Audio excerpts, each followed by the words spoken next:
New York Times and CNN shared a story with photos of immigrant children in cages.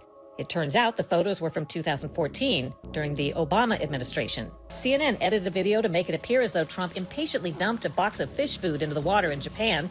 The full video showed Trump had simply followed the lead of Japan's prime minister. In December 2018, NBC reported Trump was the first president since 2002 not to visit the troops at Christmas time, but Trump actually left the White House on Christmas to visit troops in Iraq. In November 2019, Newsweek falsely reported that President Trump was spending Thanksgiving golfing in Florida. He was actually in Afghanistan serving dinner to U.S. troops. Time incorrectly reported that President Trump had removed the bust statue of Martin Luther King Jr. from the Oval Office. That false news went viral. TMZ reported Trump had changed the name Black History Month to African American History Month, implying the change was racist. In fact, it turns out Presidents Obama, George W. Bush, and Clinton all called Black History Month African American History Month. Also, the Washington Post reported on the cabinet battle over Trump's immigration order. The article was repeatedly updated to note that one of the reported meetings did not actually occur, a conference call did not happen as described in the article, and actions attributed to Trump were actually carried out by his chief of staff. And the New York Times reported on supposed contacts between Trump campaign staff and senior Russian intelligence officials. FBI Director James Comey later testified it was not true. That report by the New York Times was not true. Is that a fair statement? In the main, it was not true. In May,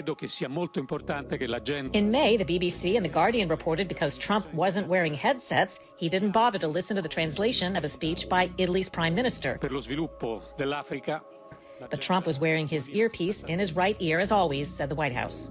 In June 2017, NBC News reported that Russian President Putin said he had compromising information about Trump. Actually, Putin said the opposite. Do you have something damaging on our president? Well, this is just another load of nonsense. Where would we get this information from? CNN and ABC falsely reported that FBI Director Comey was going to refute Donald Trump's claim that Comey told Trump 3 times he wasn't under investigation. Instead, Comey confirmed Trump's claim under oath. It appears that you actually volunteered that assurance. Is that correct? That's correct.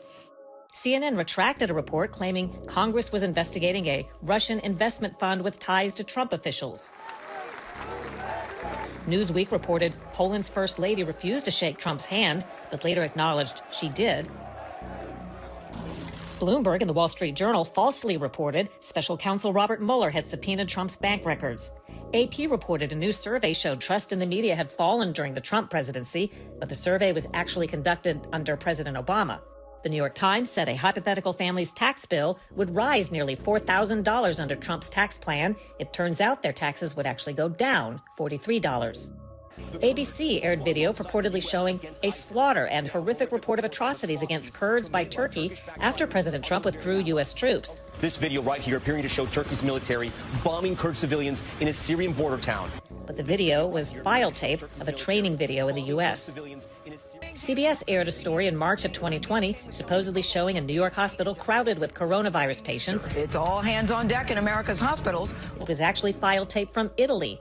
A week later, CBS News mistakenly used the Italy video again.